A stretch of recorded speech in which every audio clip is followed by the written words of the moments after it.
Hey, what's going on guys? I'm Primal Liquid coming at you with another Borderlands 3 Legendary Weapon Guide. And this time it is a special one guys, it is the Lyuda. It is back from Borderlands 2 and it is just as strong as it was back then. It is an absolute monster.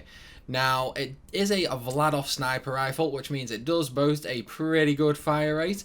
The damage is pretty damn high. Now, unfortunately, it is let down by its small magazine size. However, you can slightly mitigate this with Moze, but even her abilities with the fast fire rate doesn't really help a tremendous amount.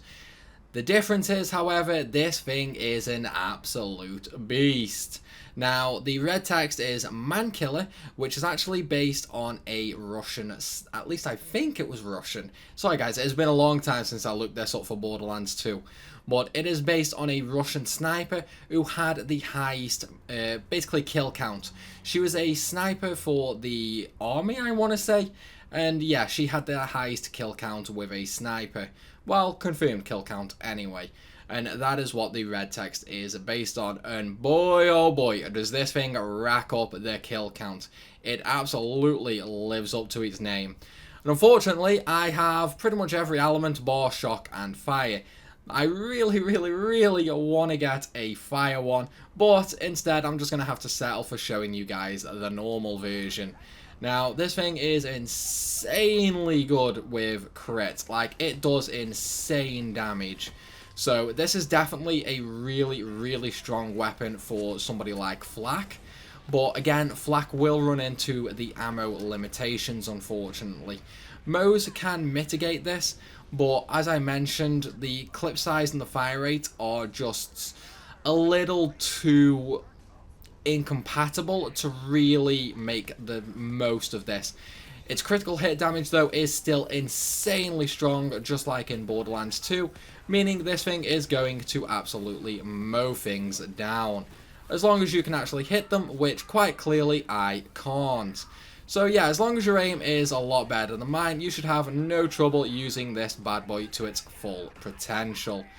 Now, how do you get this absolutely amazing weapon, which I highly recommend everybody gets, regardless of what character you play as? Well, let's take a look, shall we? So, how do you get it? Well, the easiest way is, because it's a world drop, we can basically just abuse the Tink method. Now, Tinks were hotfixed, however, there is actually a way to basically get rid of that hotfix.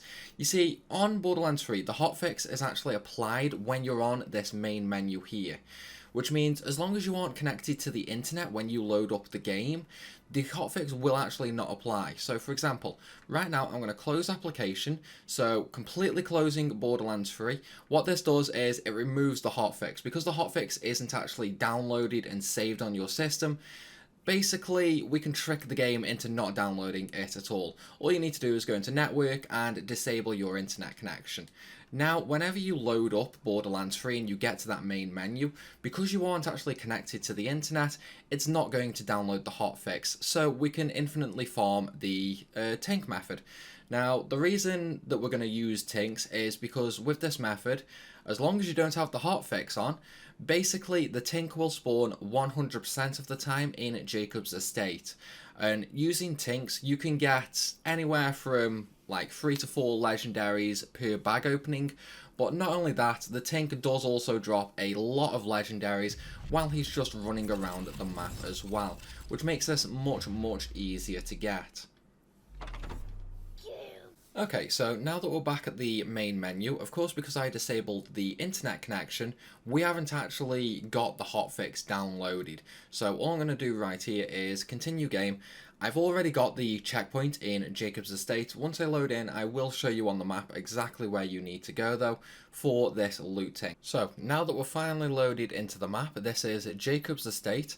This right here is the fast travel station where you'll spawn into the map. Simply run around all the way through the map until you get to here, which has a new use station, which is right there. From this new use station, all you need to do is head over the bridge into this little swampy area, and coming out of that little door on the side there is going to be the loot tank. Simply throw a couple of grenades or give him a couple of shots, whichever you want to do, and he will die very, very easily. Now, the buffs on Mayhem mode for me weren't that good, so I killed him incredibly quickly. Ideally, you know, if you keep a couple of shots going on him, he will run around for a bit, dropping even more loot. So, let's take a look. I got a non-stop shield, a tri-bolt, and a stopgap. So, nothing good this time. Unfortunately, the one downside to this method is because the world drop pool is so vast in Borderlands 3, it might take you a little bit of time to get the legendary that you want. However, this is definitely the fastest method of farming legendaries in Borderlands 3. So give it a try. I hope you get what you want. It's simply that easy, guys, that easy. All you want to do now to repeat the method is save and quit. And then as soon as you load back in, you're just going to be straight back over at the new use station. So you can come straight back here and get another loot tank. But that's where I'm going to end this video, guys. I hope you've enjoyed it. If you have, then be sure to hit that like button and leave a comment down below. Of course, if you're new around here, then also make sure you definitely subscribe for even more Borderlands 3 content. As always though, thanks for watching, and I will see you soon.